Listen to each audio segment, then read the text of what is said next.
Good morning. This is Bob Passy again for Democracy Rising America. We just got finished with Thanksgiving, and I guess we can be thankful, besides for personal reasons, for making it through this last election. Although we probably have some questions about whether we're going to make it to the next Thanksgiving with anything resembling a democratic society in this country. One of the things that we can be thankful about in this election was that it really became clear the kind of damage that belief in the sort of neoliberal economic model that economics can solve all problems, economics and technology can solve all problems, and if we're just submissive to their leadership, it'll all work out okay. That was pretty much exposed as an empty and bankrupt idea at this point.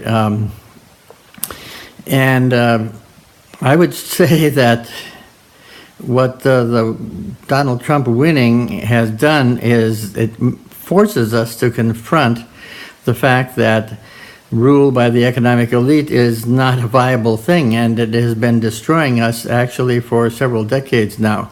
And as it has gotten stronger and the control has been narrowed to fewer and fewer people, as you can see with income inequality and the loss of social programs and the healthcare system in the United States, all kinds of things that, for instance, democracy sort of disappearing in several cities in Michigan, with result like Flint and poisoning, without the president or or the federal government saying boo.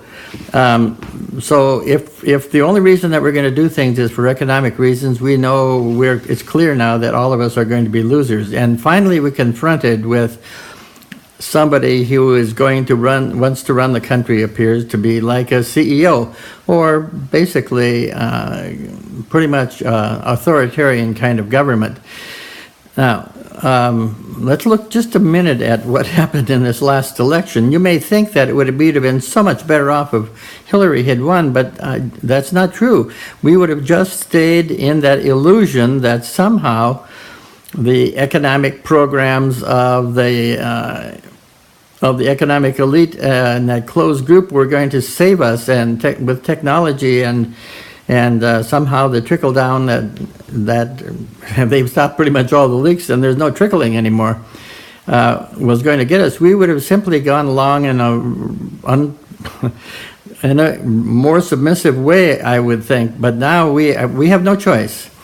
What happened this last election was that one of the problems with the neoliberal economic programs is that they changed the heart of what this country is about. The heart of the country used to be about democracy and human concerns, and that's why we had social programs, and that's why we protected people who were less powerful. Of course, economics was a part of that, but it was the balanced part of that.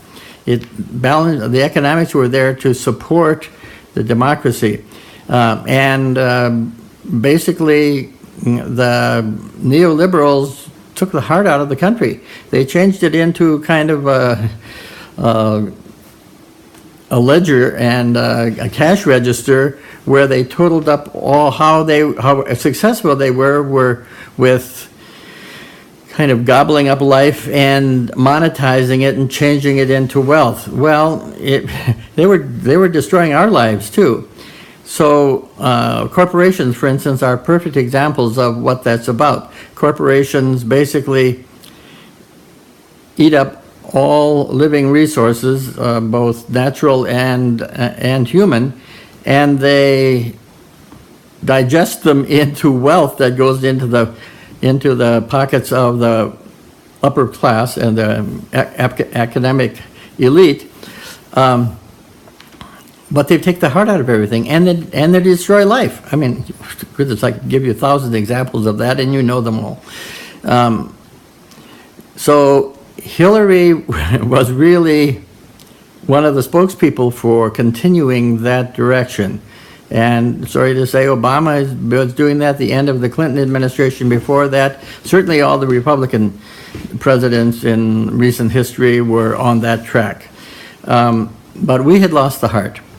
So the heart of the people, the heart of democracy was being represented by Bernie Sanders, and the Democratic Party pretty unceremoniously slammed the door on those people. They did not want them unless they would pledge to support the sort of neoliberal economics that they were opposed to. That's why they were there.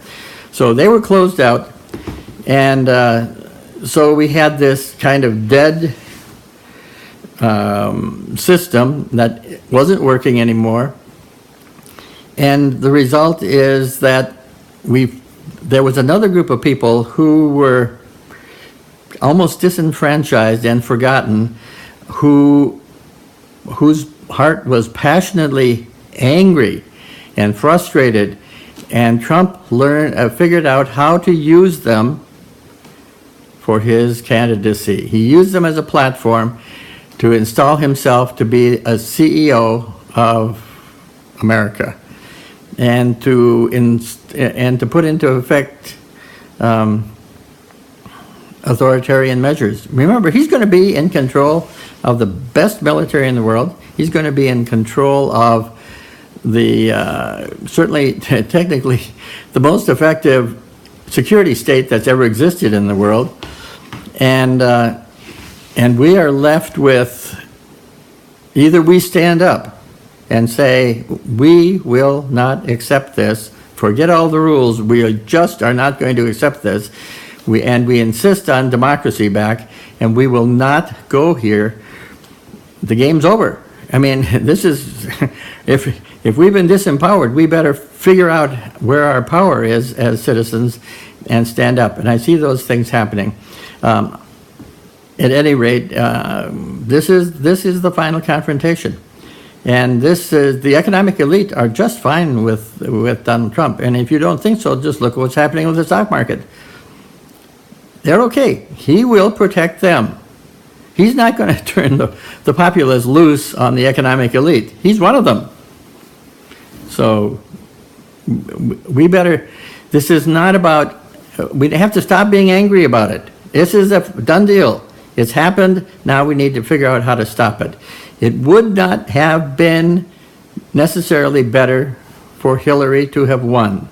We would have simply tended to go along in a quieter way to the same destination, because the economic policies of the neoliberals was killing us and killing life. Anyway, I'll talk to you again later. Bye now.